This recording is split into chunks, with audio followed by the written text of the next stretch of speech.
The council chamber of Zenith Prime Station hummed with the quiet energy of 1,000 different species breathing, thinking, and waiting. Commander Thelka stood at the center platform, his blue-scaled skin reflecting the soft lights above. His 3 eyes scanned the circular room where representatives from across the galaxy sat in their designated sections. He felt confident. Today would mark the beginning of his empire's greatest expansion. Honored members of the Galactic Council, Thelkas began, his voice carrying through the translation devices everyone wore. The Velkari Empire has discovered a system rich in quantum minerals. These minerals are essential for our next phase of development. We request formal authorization to begin mining operations. Murmurs rippled through the chamber. Quantum minerals were rare and valuable. Many species needed them. The younger council members leaned forward with interest. But in the highest seats where the elders sat, there was only silence. High Arbiter Quorum rose slowly from his seat. He was old, even by his species standards. His body looked like living stone, gray and weathered by time. When he spoke, everyone listened. Commander Thelkas, Quorum's voice was deep and careful. What system have you discovered? Thelkas pulled up a holographic display. A star system appeared in the center of the room, spinning slowly. 3 planets orbited a yellow sun. Sector 447b, the locals call it the Kepler 442 system. Our scans show minimal military presence, only basic settlements on 3 planets. The inhabitants appear to be primitive farmers. Quorum's face did not change, but his fingers gripped the edge of his seat. Did you scan for identification markers? Did you check the old records? We did basic scans, Thelkas replied, confused by the question. Why would ancient records matter for an uncharted system? That system is not uncharted. Quorum's voice grew louder. It is marked, clearly marked in red, in the oldest archives of this council. Another elder stood. She was from the Ixthari species, her body covered in silver feathers. Commander, did your people find any warnings attached to those coordinates? Thelkas felt irritation rising. These elders always saw problems where none existed. There were some old files, outdated information, nothing relevant to current operations. Nothing relevant? Quorum descended from his seat, moving toward the center platform. Other council members watched with growing concern. The elders rarely left their seats.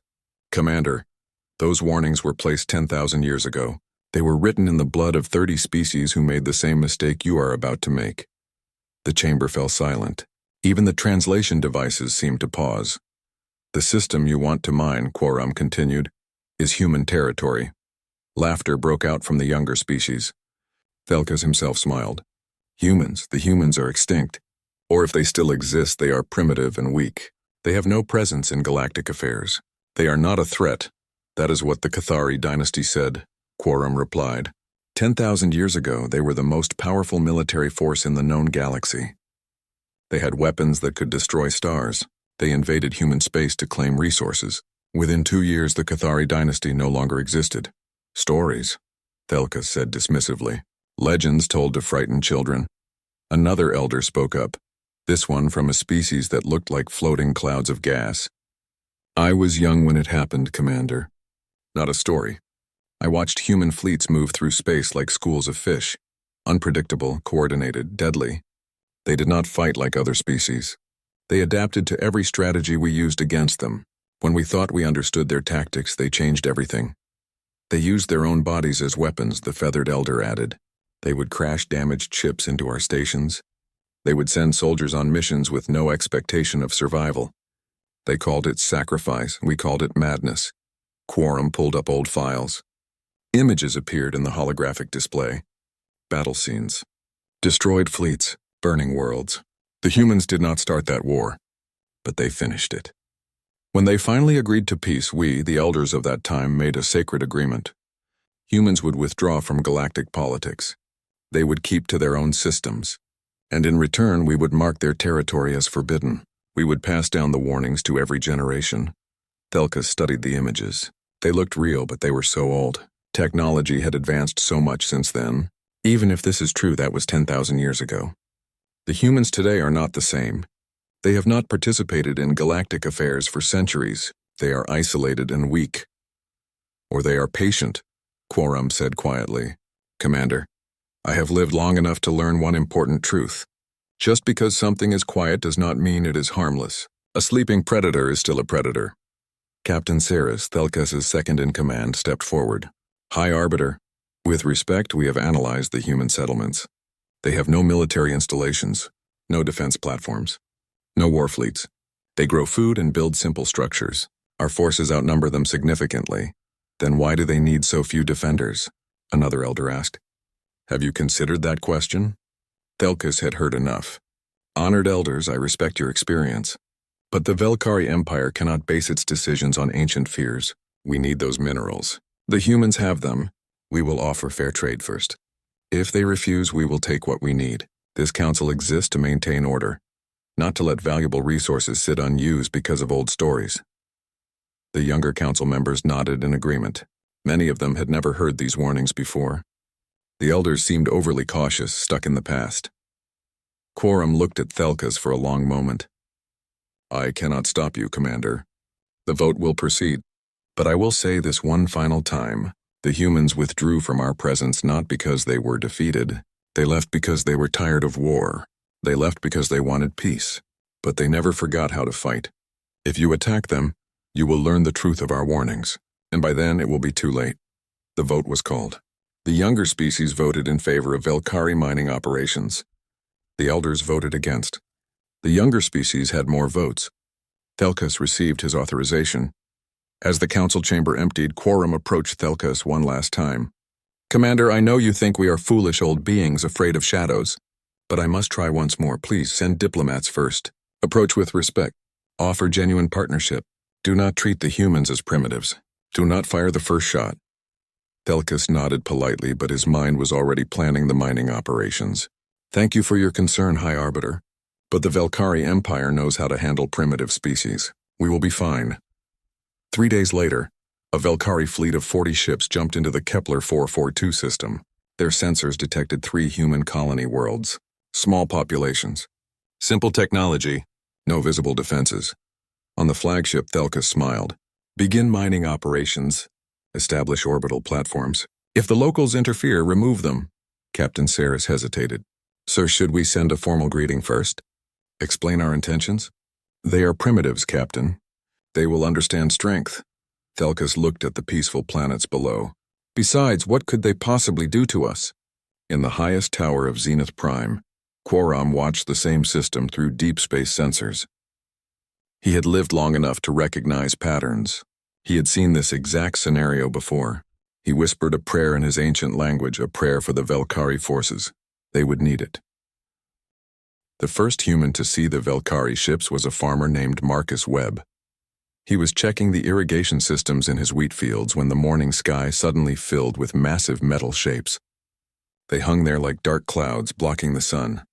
Marcus pulled out his communication device. This is Webb Farm calling New Hope Settlement. We have unknown vessels in orbit. Lots of them. Governor Maya Okonkwo was in a meeting when the alert came through. She was a tall woman with dark skin and tired eyes. Managing a colony world was never easy, even on peaceful days. She immediately activated the emergency broadcast system. Attention all residents.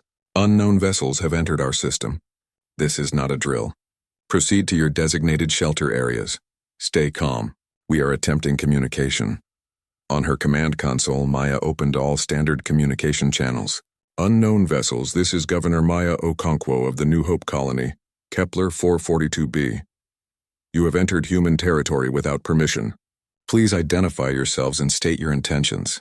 There was no response. She tried again. Unknown vessels, we detect you are deploying equipment in our orbital space. This is a violation of territorial sovereignty. Please respond. Still nothing. On the Velkari flagship, Captain Saris monitored the incoming messages. Commander, the locals are attempting contact. Should I respond? Thelkas was watching the mining platform deployment.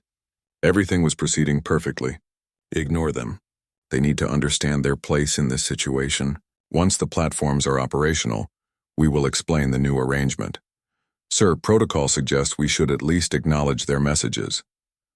Protocol is for equals, Captain. These are primitives squatting on valuable resources. Continue operations, Maya tried a third time. Her voice was firm but controlled.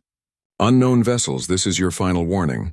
You have deployed mining equipment without authorization. You have ignored our communication attempts. Under the Frontier Settlement Act, we are now declaring a state of emergency. You have 1 hour to respond and explain your intentions. After that, we will consider your actions hostile. Thelkas laughed when he heard the translation. They declare a state of emergency? With what forces?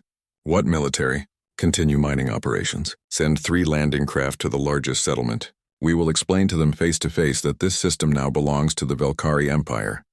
The landing craft descended through the atmosphere like falling stones. They landed in the open field outside New Hope settlement. 200 Velkari soldiers emerged, armed and armored. They expected frightened farmers. They expected easy surrender. Instead, they found empty streets. Where is everyone? One soldier asked nervously. The settlement looked abandoned. Doors hung open. Farming equipment sat unused. Even the animals were gone. They ran, the squad leader said. Cowards. This will be even easier than expected. That was when the first shot came. It struck the squad leader in the chest, passing through his armor like it was paper. He fell. The other soldiers spun around, trying to find the shooter. More shots came from windows, from rooftops, from behind vehicles. The Velkari soldiers had better armor and weapons, but they were standing in an open field. The humans had cover. The humans had prepared. Return fire, the second-in-command shouted.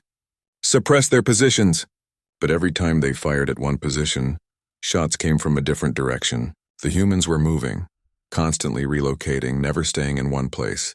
Velkari soldiers fell one by one. Request air support, someone screamed into the radio. We need air support now. On the flagship, Thelkas watched the battle through helmet cameras. This was impossible. These were supposed to be farmers, primitives, but they fought like trained soldiers. Better than trained soldiers, send reinforcements, he ordered, and prepare orbital weapons. If they want to fight, we will show them what real power looks like. In the settlement, Marcus Webb moved through the buildings with practiced ease. He had been a farmer for 15 years. Before that, he had been a Marine for 12 years. So had his wife.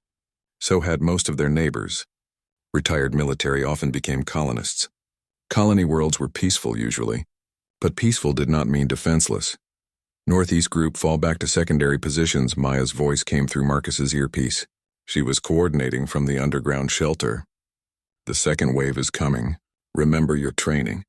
Fire and move. Never stay static, Marcus squeezed his rifle. It was old but reliable. Human weapons were not fancy, but they worked. They always worked. More Velkari dropships appeared. These carried heavier weapons. They began firing at buildings, destroying cover. Human casualties started mounting. Governor, Marcus called in. We can't hold against orbital support. They're going to level the settlement. Maya's voice was steady. Hold for 5 more minutes. Help is coming. What help? Ma'am, we're alone out here. No, Maya said. We're not. In orbit, Thelkas smiled as he watched his forces advance. The humans were fighting better than expected, but they could not win. Numbers and technology would prevail. He prepared to order the orbital bombardment of the settlement's power station. That would end any organized resistance. Then his sensor officer shouted, Commander, contacts! Multiple contacts emerging from behind the moon. The holographic display lit up with red marks. Ships. Human ships. Not cargo vessels or civilian craft. Warships, 30 of them, moving fast. Where did they come from? Thelkas demanded. They were hiding, sir. Using the moon's electromagnetic field to mask their signatures. They've been there the whole time. Watching us. Battle stations. Thelkas ordered. All ships combat formation. How long until they reach firing range? Sir, we're already in their firing range. We're just not in ours yet. The human fleet opened fire. Their weapons were different from standard galactic technology. They used kinetic rounds, solid metal projectiles accelerated to incredible speeds. Simple, primitive, absolutely devastating. The first Velkari ship lost its shields in seconds. The second volley tore through its hull. The ship broke apart, spilling atmosphere and bodies into space. Return fire. Thelkas screamed. But the human ships were moving in patterns he had never seen before. They did not hold formation like normal fleets. They scattered, regrouped, scattered again. His targeting systems could not predict their movements. Every time his gunners locked onto a target, the ship was somewhere else. Sir, they're jamming our communication network. I'm losing contact with the other ships. Switch to backup frequencies. They're jamming those too. And sir, The humans are broadcasting on all channels. They want you to hear this. A voice came through the speakers. It was calm and cold. Velkari Fleet. This is Admiral Chen Zhao of the Human Defense Fleet. You were warned 3 times. You ignored all warnings. You deployed military forces on sovereign human territory. You fired upon human civilians. These are acts of war. You will now withdraw immediately or you will be destroyed. You have 2 minutes to begin retreat. This is your only chance. Thelkas felt something he had not felt in years. Fear. But pride overcame it. We outnumber them. All ships focus fire on their flagship. 20 Velkari ships turned their weapons toward Admiral Chen's ship. The concentrated firepower should have vaporized it. But the human ship simply moved. It dodged with impossible precision. And while the Velkari ships were focused on one target, the other human ships tore into them from every direction. 3 more Velkari ships exploded. Then 2 more. Then 5. On the ground, the Velkari soldiers watched their support ships falling from the sky like burning stars. The human colonists pressed their attack, now coordinated with precise artillery strikes from the fleet above. Retreat, the Velkari ground commander ordered. Get everyone back to the landing craft. We're leaving. They ran for their ships. Half of them did not make it. The landing craft that survived lifted off, abandoning equipment and wounded. They fled to orbit where their fleet was dying. Captain Saris grabbed Thelkas's arm. Sir, we have to jump out now. We've lost 16 ships. Our formation is broken. Thelkas stared at the display. This was impossible. They had superior numbers. Superior technology. How were they losing? Admiral Chen's voice came through again. Velkari Commander, your 2 minutes are up. Choose now, life or death. Another Velkari ship exploded. Then another. Jump! Thelkas shouted. All ships, emergency jump now! The surviving Velkari vessels tore open holes in space and fled. Out of 40 ships, only 24 escaped. 400 soldiers were dead or captured. All mining equipment was destroyed. In the New Hope settlement, Maya Okonkwo stood among the ruins of her town. 53 colonists were dead, 200 wounded, but they had held. Admiral Chen's face appeared on her communication screen. Governor, are you secure? We are now, Admiral. Thank you for the timely arrival. We came as soon as we received your first alert. I'm sorry we couldn't get here sooner. He paused. I'm also sorry about what comes next. Maya nodded slowly.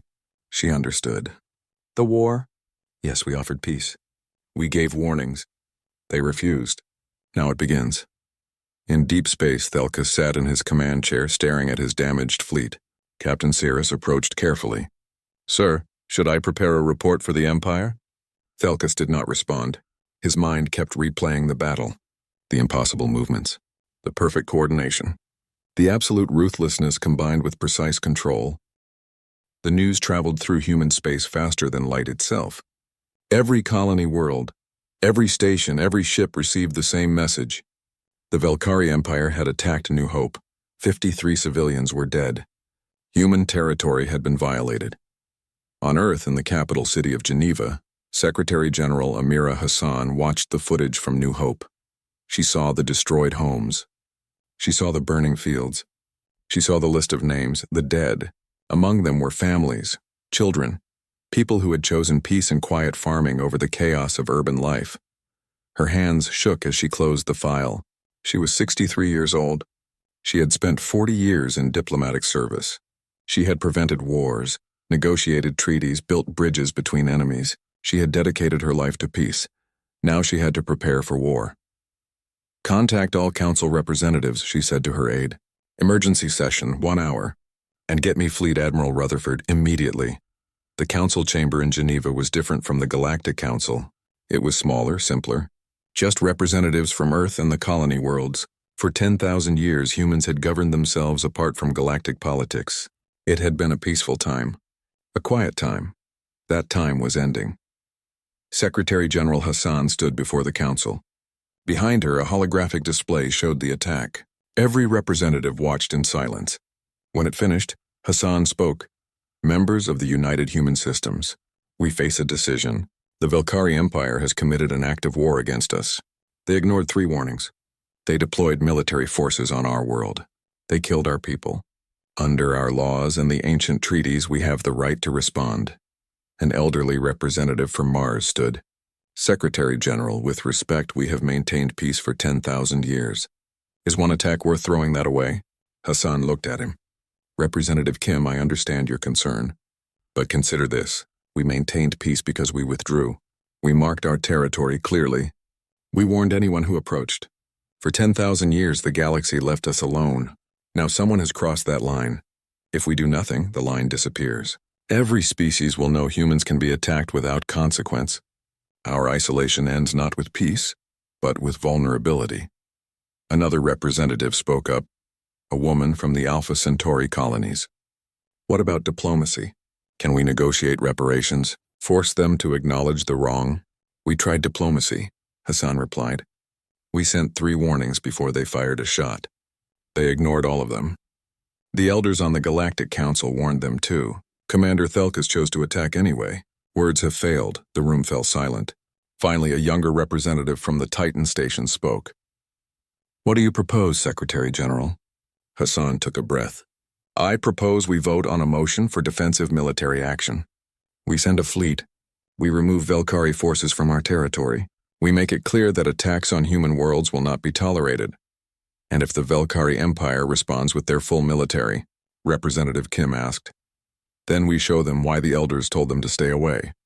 Before the vote, Hassan called forward Dr. Keiko Yamamoto. She was a historian and xenoarchaeologist.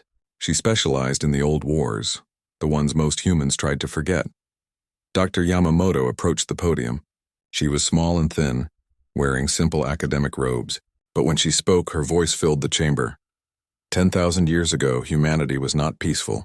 We were explorers and warriors. We spread across the stars rapidly. Other species saw us as aggressive, dangerous. They tried to contain us. The Cathari dynasty, the strongest military power at that time, decided to eliminate the human threat. They invaded our core systems. She pulled up images. Ancient battles. Destroyed worlds. Millions dead on both sides. The war lasted 2 years. We lost badly at first. The Cathari had better technology, more ships, greater numbers.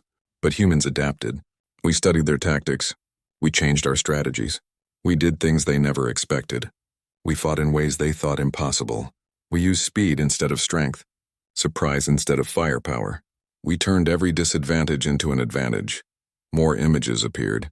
Human ships using gravitational slingshots around stars to gain impossible speeds. Human soldiers using captured enemy equipment. Human commanders coordinating through decentralized networks that could not be disrupted. The Cathari could not understand us. We did not fight like other species. When they thought they had beaten us, we came back stronger.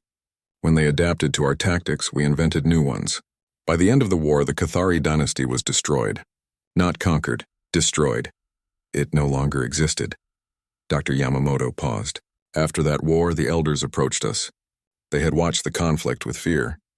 They understood that humanity could not be defeated through conventional warfare. But they also saw that we were tired. We had lost millions. Our worlds were damaged. We wanted peace. So the elders proposed a treaty. We would withdraw from galactic politics. We would keep to our own systems. In exchange, they would mark our territory as forbidden. They would pass down warnings to every generation. She looked around the chamber. We accepted that treaty because we were exhausted. Because we wanted peace. Because we hoped we would never need to fight again. But we never forgot how. Every colony world has retired military personnel. Every civilian ship has hidden weapons. Every communication network can switch to military protocols in seconds. We have maintained our capability while choosing not to use it. Representative Kim stood again. Dr. Yamamoto, are you saying we should embrace being warriors again? No, Dr. Yamamoto said firmly. I am saying we never stopped being capable of defending ourselves. We simply chose peace. But that choice does not make us weak. It makes us stronger. Because we know the cost of war. We know what violence achieves and what it destroys. If we fight now, we fight not because we enjoy it, but because we must. The vote was called. It was not unanimous. Some representatives voted against military action, preferring continued diplomatic pressure, but the majority voted yes. Hassan contacted Fleet Admiral James Rutherford immediately after. He was a stern man with gray hair and sharp eyes. He had spent his entire life in the defense fleet, preparing for a war he hoped would never come. Admiral, Hassan said, The Council has authorized military action. You are to assemble a fleet. Remove Velkari forces from our territory. Use appropriate force. Understood, Madam Secretary. How large a fleet? How many ships do we have ready? Rutherford pulled up data on his screen. Active duty, we have 200 ships. In reserve, another 500. In long-term storage, another 1,000. Hassan felt dizzy. She knew humans had maintained a military, but she had never considered the actual numbers. 1,700 ships? We've been building them for 10,000 years, Madam Secretary. Just in case. How many do you need for this operation? Rutherford considered. The Velkari can field about 1,000 ships in total, but they cannot move them all without leaving their borders undefended. They will likely send a quarter of their forces. 250 ships. To be safe, I recommend we send 150 of our best. Only 150? Against 250? Rutherford smiled. It was not a pleasant smile. Ma'am, we invented half the tactics in the Galactic Warfare Manual. The Velkari learned from that manual. We wrote it as a teaching tool. It does not include our actual strategies. How long until the fleet is ready? 3 days. We have to pull crews from various stations and colonies, but we have been training for this. Everyone knows their role, Hassan nodded. Then proceed. But Admiral, I want to be clear. This is a defensive action. We remove them from our space. We make our point. But we do not invade their territory. We do not become conquerors. Understood, Madam Secretary. Defensive operations only. News of the fleet mobilization spread quickly. On Earth, factories that had been producing civilian goods shifted to military production. On Mars, shipyards that had been building cargo vessels started assembling warships. On colony worlds, retired soldiers reported to duty stations, their old training coming back instantly. The Velkari Empire learned about the mobilization through their intelligence network. In the capital city of Velkar, Emperor Quintal held an emergency meeting. How many ships are the humans sending? The Emperor asked. 150, Your Majesty, the intelligence minister reported. Only 150? Against our full might? The Emperor seemed relieved. Commander Thelka said they were dangerous, but perhaps he exaggerated. Send 300 ships. Overwhelming force. We will crush this response and annex their territory. An old advisor spoke up. Your Majesty, the elders warned us about humans. Perhaps we should negotiate. The elders are frightened old beings living in the past, the Emperor said dismissively. This is a new age. We will show the galaxy that the Velkari Empire does not back down from primitives. On Zenith Prime Station, High Arbiter Quorum watched the military preparations on both sides. He contacted the other elders through a secure channel. It is happening again, he said, just like 10,000 years ago. Can we stop it? The feathered elder asked. No, the young never listen. The Velkari think they can win because they have more ships. They do not understand that quantity means nothing if your opponent is fighting a completely different type of war. How many will die? The Velkari home system was a fortress. 300 warships gathered in defensive formation around their capital world. Orbital defense platforms covered every approach angle. Thousands of fighters stood ready. The Emperor himself watched from the command station, confident in his overwhelming advantage. They will arrive soon. Admiral Kresvin reported. She was the Velkari's best military commander, experienced in dozens of campaigns. Our forces are positioned perfectly. The moment they emerge from their jump, we will surround them. Emperor Quintal smiled. How long until their fleet arrives? Any moment now, Your Majesty. Space rippled. Jump signatures appeared, but not where expected. The human fleet emerged scattered across the system, at 12 different points simultaneously. Before the Velkari could react, the humans were already moving. They split their forces, Kresvin shouted. They divided into small groups. This makes no strategic sense. They should concentrate their power. Then they are fools, the Emperor said. Surround each group. Destroy them one by one. The Velkari fleet broke formation and moved to engage. But as soon as they committed, the human groups began moving in complex patterns. They did not engage directly. They simply moved, drawing Velkari ships away from each other. What are they doing? The Emperor demanded. Fleet Admiral Rutherford sat in his command chair aboard the UHSF Determination. Around him, tactical displays showed all 12 human groups and the entire Velkari fleet. His officers worked with calm efficiency. This was not their first battle. Their ancestors had written the manual on asymmetric warfare. Status report, Rutherford ordered. All groups in position, the tactical officer replied. The Velkari have split their forces exactly as predicted. They are chasing ghosts. Communication status? Velkari fleet is using standard military frequencies. They are organized in a command hierarchy. All orders flow from Admiral Cresvin to sector commanders to individual ships. Rutherford nodded. Target their command ship. Precision strike. Electronic warfare teams on my mark. Jam all Velkari command frequencies. The humans had let the Velkari chase them for 30 minutes. Now the Velkari fleet was spread thin, divided into 12 separate groups, each chasing what they thought was an isolated enemy squadron. They had left their perfect defensive formation. They had separated from their orbital platforms. They were exactly where Rutherford wanted them. Execute, Rutherford said calmly. 12 human groups suddenly changed direction. Instead of running, they attacked. But not randomly. Each group targeted the command ship of their pursuing Velkari force. On Admiral Cresvin's flagship, alarms screamed. Incoming fire! Multiple targets. Wait, they are only targeting us. Why are they only targeting us? The human weapons hit with devastating accuracy. Cresvin's ship shook. Shields failed. Hull breached, and then her communications went dead. Every frequency jammed, every backup channel blocked. Restore communications, she screamed. But it was useless. The humans had cut her off from her fleet. Across the battlefield, the same thing happened to 11 other Velkari sector commanders. 12 command ships crippled or destroyed. 12 communication networks jammed. 12 separate Velkari groups suddenly without orders. The Velkari captains tried to adapt. But they had been trained to follow orders. They had practiced maneuvers in formation. Without coordination from above, they began making independent decisions. Some retreated toward the planet. Some tried to regroup. Some charged the nearest human ships. Chaos replaced order. The human fleet, in contrast, operated perfectly. They had no central command structure. Each captain knew the mission plan. Each ship had tactical autonomy. They coordinated through distributed networks that could not be jammed or disrupted. When one approach failed, they adapted instantly without waiting for orders.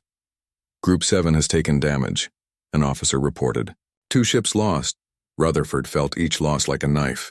Those were his people, his sailors, but he kept his voice steady. Group 7, execute fallback pattern Delta. Groups 8 and 9 cover their withdrawal and continue engagement. The battle continued for 3 hours. It was brutal. The Velkari had numbers and firepower, but the humans had something more valuable. They had tactical flexibility and 10,000 years of studied warfare. Commander Thelkas watched from the planetary command center. He had been stripped of his fleet command after the disaster at New Hope, but he was still required to observe. He watched the humans tear through the Velkari fleet with almost artistic precision. They targeted communications. They isolated groups. They used captured sensor data to anticipate Velkari moves before they happened. They are not fighting to destroy us, Thelkas said quietly to himself. They are fighting to dismantle us. A tactical officer overheard him. Sir, what do you mean? Look at their targets. They cripple command ships but do not destroy them. They disable weapons but leave life support intact. They are sending a message. They could kill us all, but they are choosing not to. Why would they show mercy? It is not mercy. It is dominance. They are proving they can beat us while holding back. It is more terrifying than total destruction. On Earth, Secretary General Hassan watched the battle through real-time feeds. The casualty reports came in steadily. 8 human ships destroyed, 300 sailors dead, thousands of Velkari casualties. Admiral Rutherford, she transmitted. Status? Madam Secretary, we have broken their formation. 32 Velkari ships destroyed, 68 disabled. The rest are in disarray. We can press the attack. Hassan closed her eyes. 300 human lives. More would die if they continued. But if they stopped now, would the message be clear? Would the Velkari try again? Admiral, what are our losses? 8 ships. We can continue operations. What would complete victory cost us? Rutherford was silent for a moment. 20 ships. Maybe 30. But ma'am, we do not need complete victory. We have already won. The Velkari fleet is broken. They know they cannot beat us. If we continue, we are just killing people who have already lost. Hassan felt relief wash over her. Rutherford understood. Admiral, open a channel to the Velkari Emperor. On the Velkari command station, the Emperor stared at his broken fleet. 200 ships remained, but they were scattered and demoralized. His perfect defense had collapsed in hours. When Hassan's face appeared on the screen, he expected triumph. Instead, he saw sadness. Emperor Quintal, Hassan said, this battle is over. You have lost. We could continue. We could destroy every ship you have. We could bombard your orbital stations. We could reduce your military to nothing. But we are not here to conquer. We are here to deliver a message. That message is simple. Leave us alone. The Emperor said nothing. You attacked our colony, Hassan continued. You killed 53 civilians. You ignored 3 warnings. You forced us to respond. This is the result. Your fleet is broken. Your people are dying. For what? Some minerals? Some territory?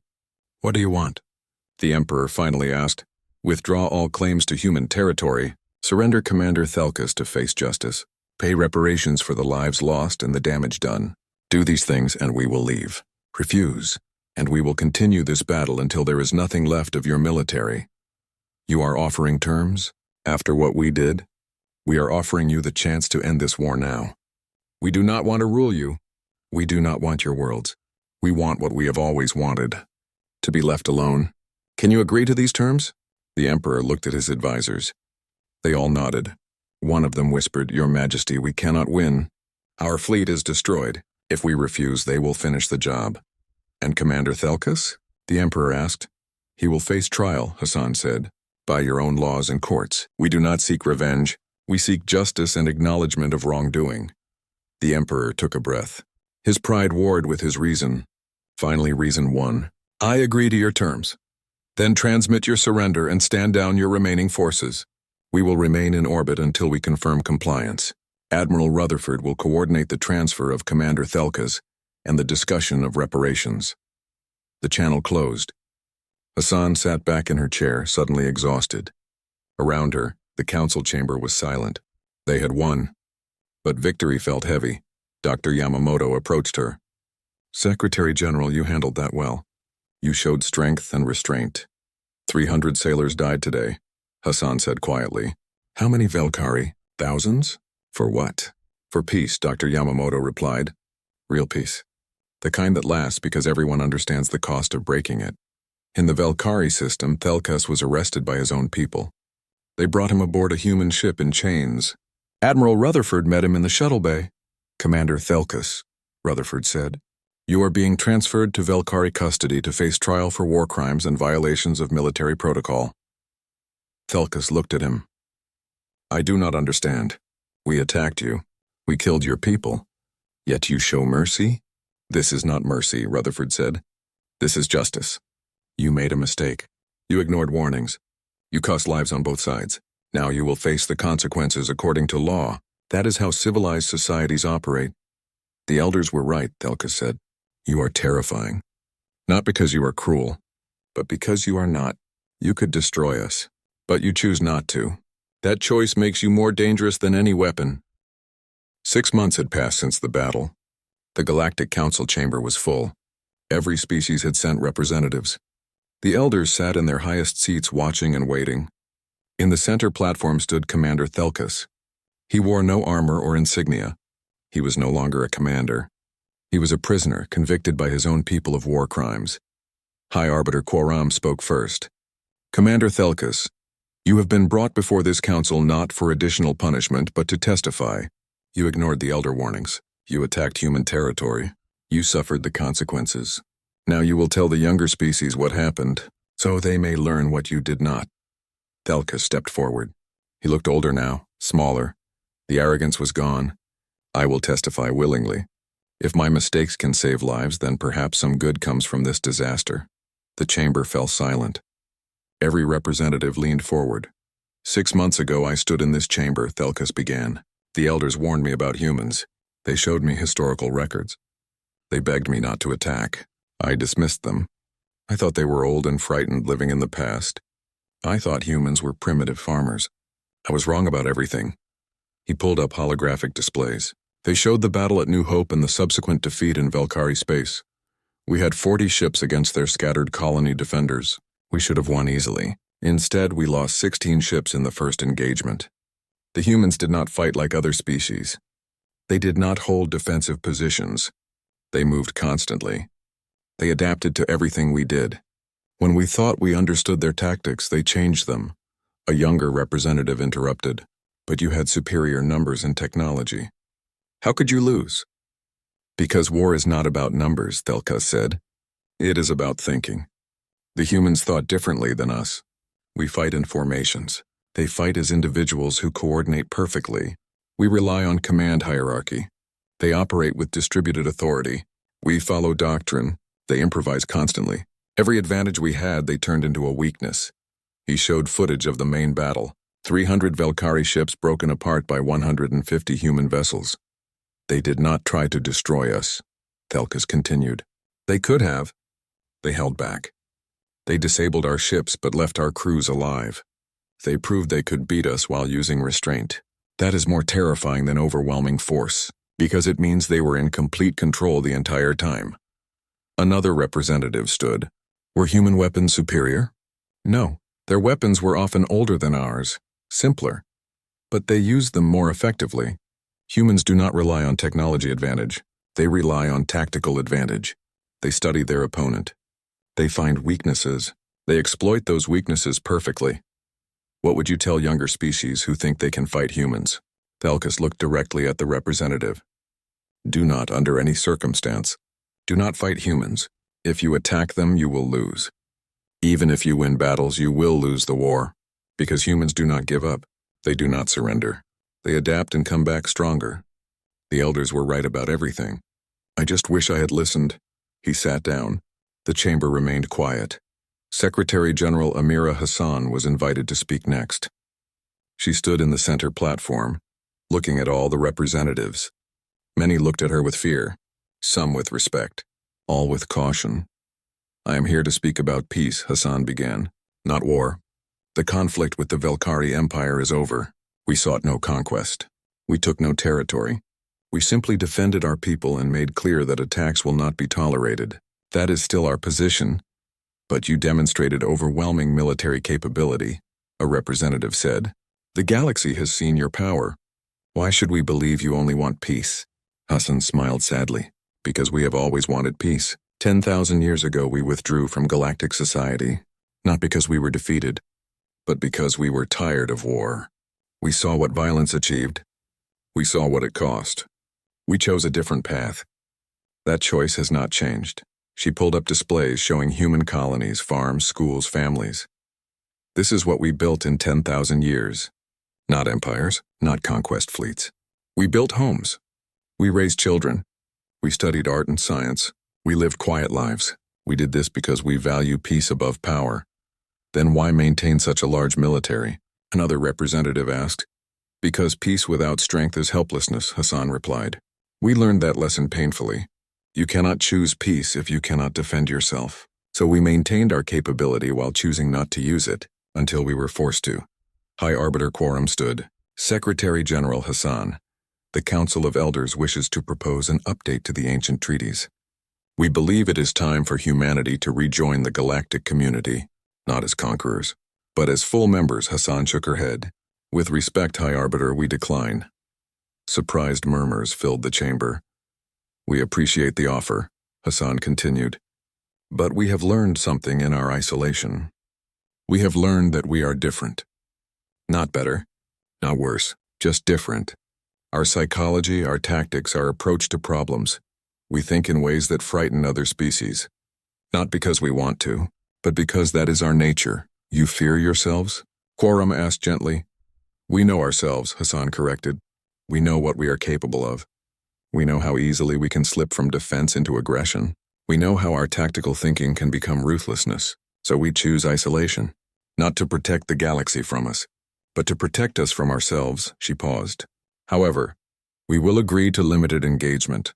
We will maintain embassies on Zenith Prime. We will participate in scientific and cultural exchanges. We will trade with those who wish to trade, but we will not take seats on this council. We will not involve ourselves in galactic politics. We will remain apart, by choice, And if another species attacks you? A representative asked. Hassan's expression hardened. Then we will respond as we did with the Velkari. We will defend ourselves absolutely. We will give warnings. We will offer mercy, but we will not allow attacks on our people. Ever. The vote was called. The new treaties were approved unanimously. Humans would have limited participation in galactic society, but would remain largely independent. Their territory would be marked as sovereign. The Elder Warnings would be updated and made mandatory study in all military academies. After the vote, Quoram approached Hassan privately. Secretary General, I must thank you for your restraint during the war. For not unleashing humanity's full capability. Hassan looked at him curiously. What makes you think we held back more than we did? Quoram smiled. Because I was there 10,000 years ago. I saw what humans did when truly pressed. I saw weapons that broke physics. I saw tactics that defied reason. I saw strategic thinking that made my species' best commanders look like children. You used perhaps 15% of your actual capability. You ended the war quickly and with minimal casualties. You could have done so much worse. We could have, Hassan agreed, but we chose not to. That choice is important to us. It defines who we are. That choice makes you more dangerous, Quoram said, not less, because it means you have complete control. Other species escalate until they have no options left. You de-escalate while having all the options. That precision is terrifying.